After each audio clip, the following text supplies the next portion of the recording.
Assalamualaikum warahmatullahi wabarakatuh.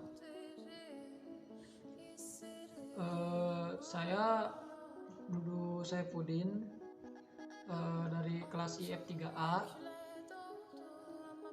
Video ini bertujuan untuk menempuh atau melengkapi tugas mata kuliah entrepreneur, di mana video ini menceritakan kisah atau ringkasan film Pursuit of Happiness. Pursuit of Happiness ini, film ini menceritakan atau settingannya dari kota San Francisco pada tahun 1981. Dan film ini terinspirasi dari kisah nyata seorang pialang saham yang dulunya adalah salesman, yaitu Chris Gardner. Kisahnya berawal dari dia dan istrinya yang bernama Linda tinggal di sebuah apartemen kecil bersama anaknya yang berusia 5 tahun. Nah, Christopher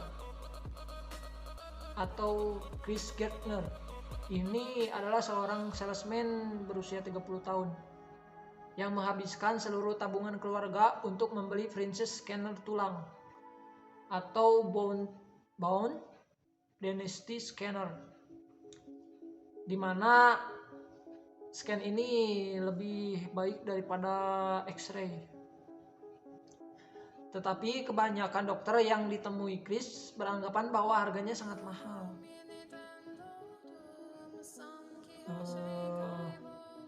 Terus Linda itu kerjanya, istrinya itu kerja di laundry,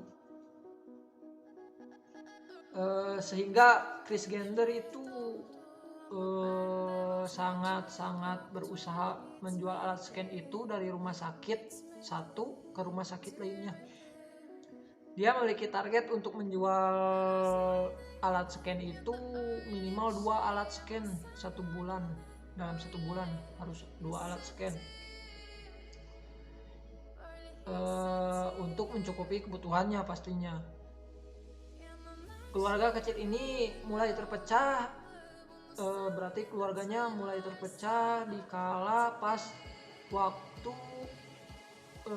menyadari bahwa mereka tak mampu membayar sewa rumah atau apartemen dan tagihan-tagihan yang semakin menumpuk, sehingga membuat istrinya meninggalkan Chris. Sedih juga ya, udah bisa membayar rumah, terus ditinggal istrinya juga, terus hutang numpuk. Dan kemalangan hidup yang dialami oleh Chris itu tidak berhenti pasca kepergian istrinya. Tagihan pajak yang belum dibayar membuat pihak IRS menyita uang tabungan Chris. Kemudian dia juga diusir dari apartemennya juga.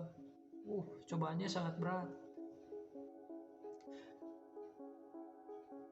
Mobil juga diamankan karena tidak membayar uang parkir. Sampai gak punya uangnya, dia gak punya uang parkir untuk membayar uang parkir itu, sambil gak punya uang berarti. Dalam keadaan putus asa, Chris tak sengaja berjumpa dengan seorang yang membawa Ferrari warna merah, mobil Ferrari.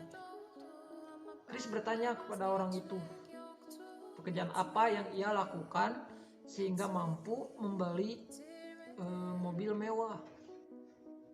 Terus orang tersebut menjawab bahwa ia sebagai pialang saham. Nah, dari situ Chris melamar ke berbagai tempat. Dia pun dapat tawaran magang tanpa dibayar di perusahaan pialang saham bernama Dan Waiter Reynolds. Chris pun menerima tawaran magang tanpa dibayar di sebuah perusahaan pialang itu yang menjanjikan pekerjaan bagi peserta magang terbaik. Dalam masa magang yang tak dibayar itu, Chris mulai kehabisan uang. Akhirnya ia diusir dari rumah sewanya dan menjadi tunawisma atau yang tidak punya tempat tinggal. Selama beberapa hari ia tidur di tempat-tempat umum, mulai dari WC umum. Namun kemudian ia memutuskan untuk tidur di rumah singgah Glade Memorial Cruise karena keterbatasan tempat. Mereka karena keterbatasan tempat, mereka harus mengantri untuk mendapatkan kamar. Kadang mereka berhasil, kadang gagal dan terpaksa tidur di luar. Kemiskinan yang dialami oleh Chris inilah yang semakin memotivasi dia. Nah, kalau yang saya ambil dari sini itu motivasinya sangat besar atau tinggi.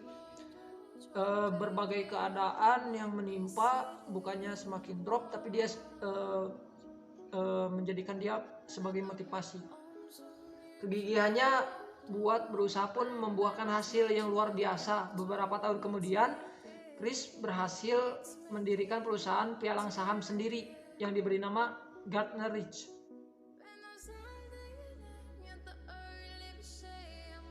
Oh, jadi berarti pas magang itu Chris dia itu menjadi peserta magang terbaik. Nah, berkat itu dia bisa membuat perusahaan pialang sahamnya sendiri yang diberi nama Gardner Ridge.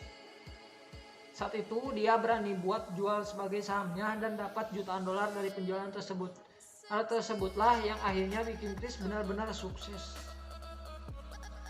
Pelajaran yang kita dapat ambil dari film ini ya banyak sekali. Cuman yang pasti kita harus mengambil posisi positifnya itu dari awal tuh. Kita jangan menghabiskan uang untuk sesuatu yang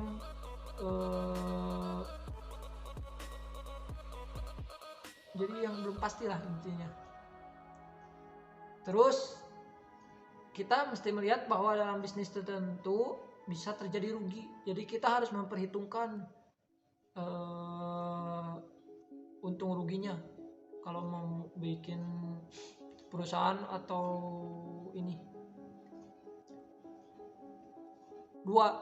Yang kedua itu yang saya ambil dari film ini itu minimal sisihkan dana buat dana darurat.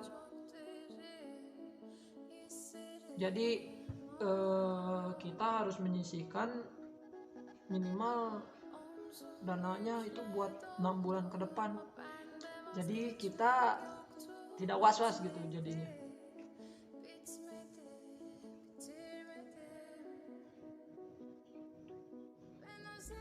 Yang ketiga, lihat peluang dan mau belajar. Jadi kita harus melihat peluang perusahaan kita, terus harusnya pasti harus terus belajar. Karena manusia itu emang harus belajar, banyak belajar gitu. Dari film Red Business ini kita bisa ambil pelajaran buat gak menyerah bahkan di masa tersulit sekalipun. Siapa sangka masa sulit tersebut malah bisa jadi motivasi buat lebih sukses lagi. Seperti Chris Gardner, dia berhasil punya perusahaan sendiri.